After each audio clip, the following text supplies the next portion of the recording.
Parmi tous les pays du monde, l'Arménie a une physionomie tout à fait particulière. Particulière par l'emplacement où elle se trouve, par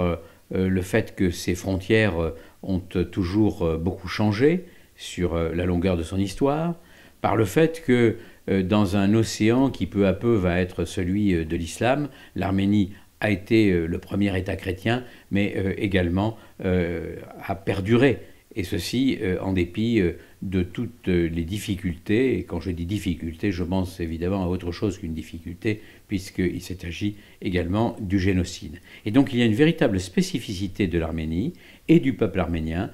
qui est parfaitement visible encore aujourd'hui, mais qu'il s'agit de décrypter grâce à son histoire.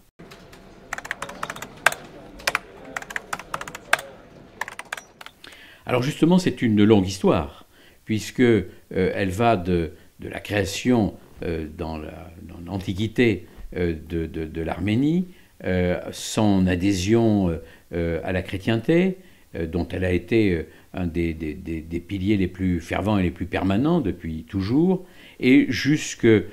des épisodes plus proches, le génocide de 1915 perpétré par les Turcs et qu'ils contestent, et puis la période de domination soviétique jusqu'à aujourd'hui, la période de l'indépendance. Et donc c'est une histoire qui est très longue, mais les auteurs montrent quel est le fil conducteur de l'identité arménienne qui est extrêmement forte, et il a fallu que cette identité soit extrêmement forte pour pouvoir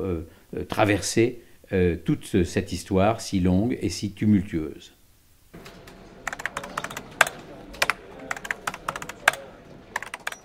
Aujourd'hui, l'Arménie est un tout petit pays qui a toujours en ligne de mire le mont Ararat, qui est le symbole de l'Arménie, qui est entouré de voisins qui ne lui veulent pas que du bien, qui a toujours des difficultés de relations avec la Turquie, tant que l'affaire du génocide ne sera pas réglée, ces problèmes seront entiers. Et c'est un pays qui, en plus de ça, se retrouve, par le simple fait que c'est un pays qui est chrétien, à la jointure entre l'Asie centrale et ce qui n'est plus l'Europe, ce qui est déjà l'Asie, mais qui est quand même très proche de l'Europe, avec en particulier le fait qu'il y a beaucoup d'Arméniens qui se sont réfugiés au moment du génocide en Europe. C'est dire que se pencher sur l'histoire de l'Arménie, c'est comprendre aujourd'hui quelle est l'histoire et le destin de ce peuple qui est tout à fait hors norme.